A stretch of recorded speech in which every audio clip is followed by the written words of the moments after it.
آگے اللہ نے ارشاد فرمایا نساؤکم حرث لکم، تمہاری عورتیں تمہارے لیے بمنزلہ کھیت کے ہیں۔ حرث عربی میں کھیت کو کہتے ہیں، تو بمنزلہ کھیت کے ہیں۔ جیسے بیج ڈالا جاتا ہے کھیت میں اور اس سے پیداوار بڑھتی ہے، تو عورت کی جو ایک حیثیت ہے، نیچر نے جو اس کی ایک حیثیت متعین کی ہے، وہ بھی ایک نسل بڑھانے کا ذریعہ ہے، جس میں مرد کا جو اسپم ہے وہ بطور بیج کے ہے اور جو اولاد ہے وہ ایک پیداوار کی طرح ہے۔ تو اللہ نے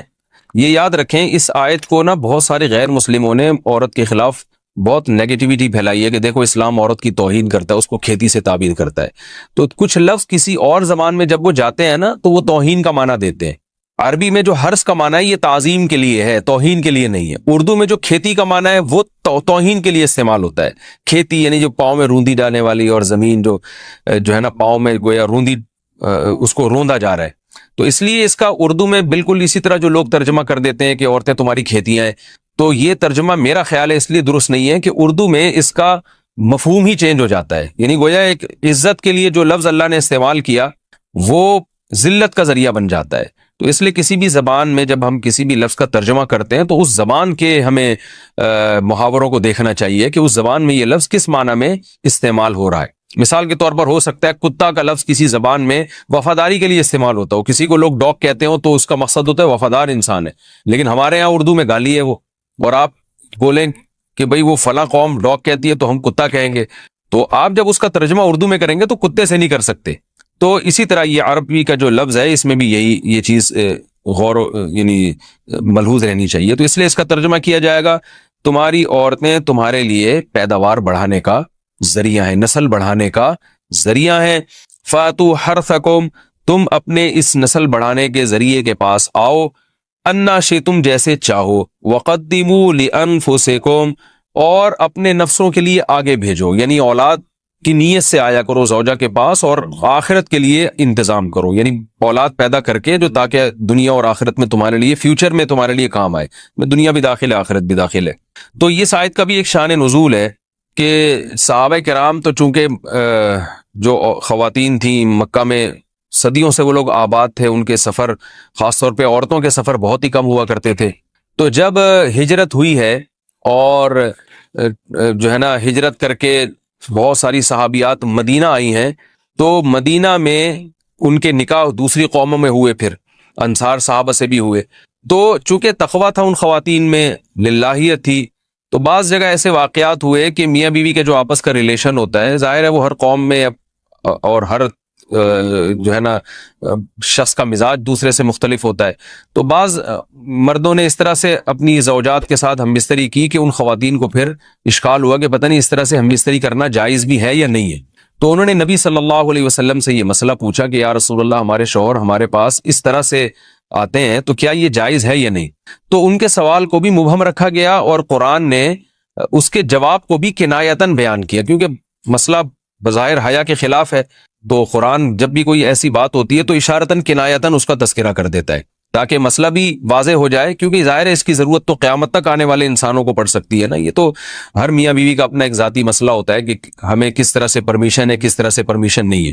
تو اللہ تعالیٰ نے بھی اشارتاً ہی اس حکم کو قرآن میں بیان کر دیا، اور قرآن میں اس لیے بیان کیا کہ تاکہ اس میں کوئی اجتہادی اختلاف کی گنجائش نہ رہے۔ تو اللہ نے قرآن مجید میں بیان کیا، فرمایا نساؤکم حرث لکم، تمہاری جو ازواج ہیں، تمہاری جو بیویاں ہیں، وہ تمہارے لیے بمنزلہ کھیت ہیں۔ کھیت کا مطلب کیا ہوتا ہے؟ پیداوار بڑھانے کا ذریعہ۔ تو اس میں سب سے پہلا مسئلہ تو قرآن نے یہ بیان کر دیا کہ زوجہ سے جو ہم بستری ہے وہ صرف اسی راستے میں جائز ہے جس سے اولاد ہوتی ہے، کیونکہ عورت کو اللہ نے بنایا ہے نسل بڑھانے کے لیے۔ تو کوئی بھی ایسا ہم بستری کا طریقہ اختیار کرنا جو نسل بڑھانے کا ذریعہ نہ ہو، یعنی وہ نیچرل نہ ہو، تو وہ حرام ہے۔ تو اس میں اللہ نے یہ حکم دے دیا۔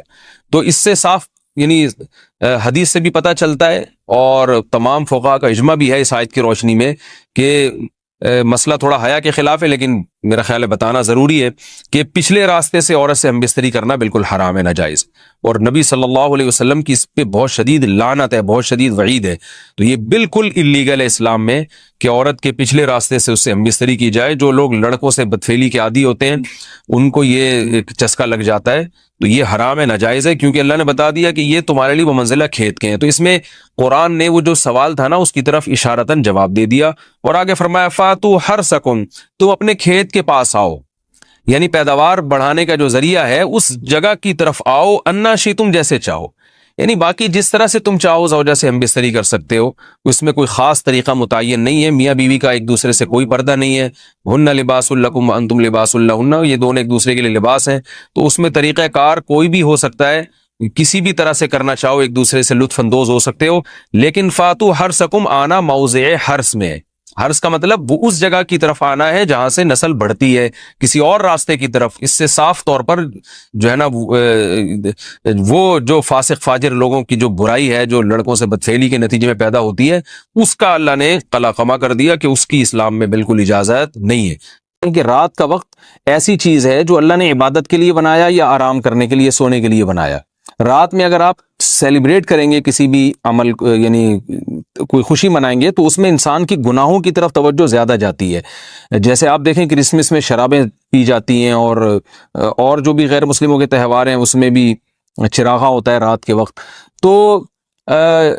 جبکہ ہمارے ہاں جو عید الفطر ہے وہ دن کی روشنی میں ہم نماز پڑھ کے اس کی ابتدا کرتے ہیں۔ تو آپ کہہ سکتے ہیں کہ شب برات کو کوئی تہوار تو نہیں مانتا، تو دیکھیں تہوار زبان سے ماننا ضروری نہیں ہے، آپ اپنے عمل سے جب کوئی ایسا کام کرتے ہیں جو تہواروں میں کیا جاتا ہے، تو اس کا مطلب یہ ہوا کہ آپ اس کو تہوار مان رہے ہیں، یعنی آپ اس کو ایک خوشی کا دن مان رہے ہیں۔ تو نہانا دھونا یا کھانے پکا کے لوگوں میں تقسیم کرنا یا خود کھانا، اور خاص طور پہ حلوہ یعنی میٹھا، یہ چیزیں تہواروں کے موقع پر ہوتی ہیں۔ جیسے ہم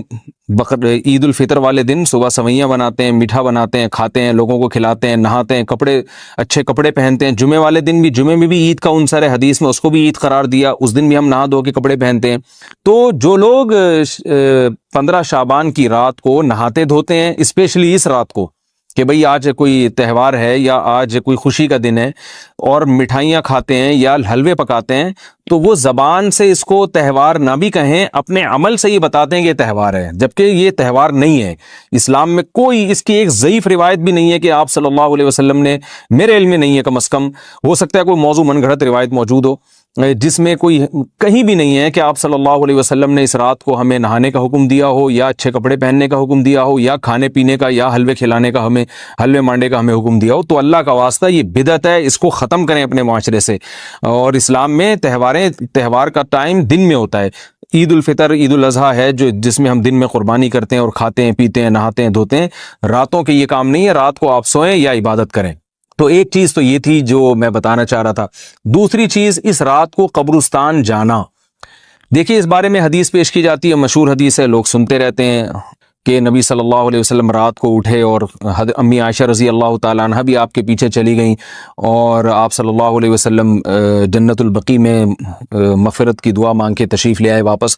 تو یہ حدیث انتہائی درجے کی ضعیف حدیث ہے، اور ایک تو ضعیف حدیث ہے، دوسری بات یہ کہ اگر ہم تھوڑی دیر کے لیے فرض کر لیں یہ صحیح حدیث ہے، اور ہم کہتے ہیں کہ بھئی نبی صلی اللہ علیہ وسلم نے یہ عمل کیا ہے،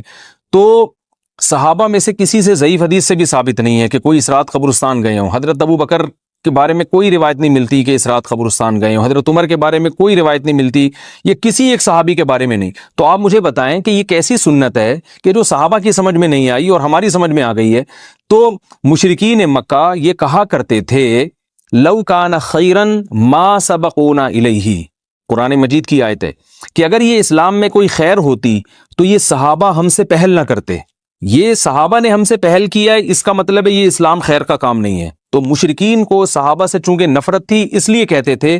کہ یہ چونکہ اسلام کو فالو کر رہے ہیں تو یہ اس کی علامت ہے کہ اسلام خیر نہیں ہے، کیونکہ خیر میں تو ہم صحابہ سے آگے ہوتے ہیں، اپنے بارے میں ان کا یہ اس خوش فہمی میں مبتلا تھے وہ۔ لیکن ہماری رائے کیا ہے؟ ہم یہ کہتے ہیں کہ لو کان خیرا لسبقونا الیہ، وہ کہتے تھے لا سبقونا، ہم کہتے ہیں لسبقونا، کہ اگر کوئی بھی خیر کا کام ہے تو صحابہ ہم سے ضرور اس میں پہل کریں گے، یہ ہو نہیں سکتا کہ خیر کا کام ہم کریں اور صحابہ نے نہ کیا ہو۔